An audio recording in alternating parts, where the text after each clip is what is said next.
You know, as a kid, I was absolutely fascinated by history, and a lot of the things that I read when I was younger had to do with historical events, whether it was memoirs or biographies.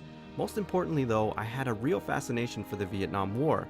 When I was younger, I consumed tremendous amounts of information, but not in the way that young people consume it today, where they can just Google something, or they can go on YouTube to watch a documentary. No, I had to do it the old school way. I watched a lot of PBS, and I think that's really where I heard the name John McCain for the first time. I remember watching a documentary on PBS about the USS Forrestal, probably one of the worst maritime disasters in naval history. But that's merely the tip of John McCain's heroism and sacrifice to this country.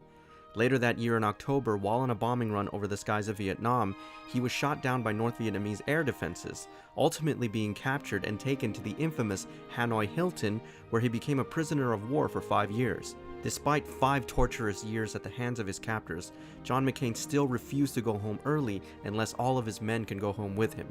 And that really tells you about the caliber of the man that he was. Still devoted to public service after his military career, he decided to run for public office, where he ultimately became a senator.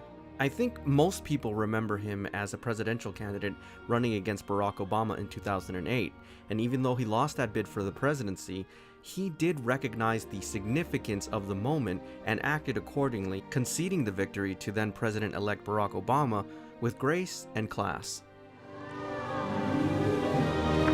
In a contest as long and difficult as this campaign has been, his success alone commands my respect for his ability and perseverance.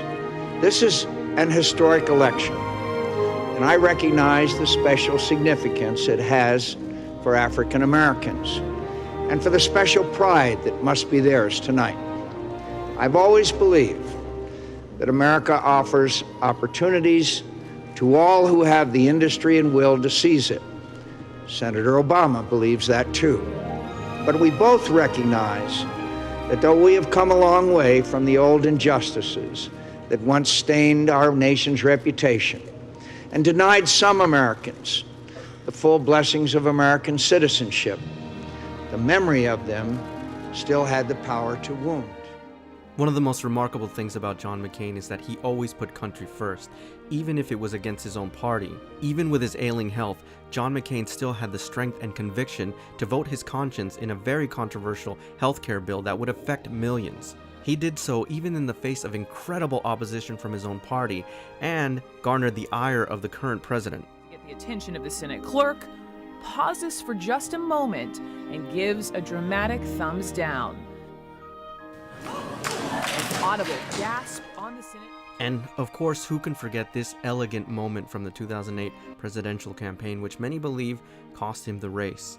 But in many ways, it restored my faith in politicians, that they can do the right thing. In that single moment, an act of decency reminded us all that it's much more important to be a leader and to have strong foundations in stewardship, rather than just trying to win an election. John McCain was an American hero who always put his country before politics. It's just a shame right now that we don't have more politicians that live up to his shining example.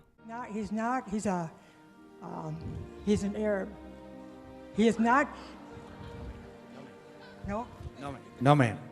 He's a decent family man, citizen that I just happen to have disagreements with on fundamental issues, and that's what this campaign is all about. He's not. Thank you.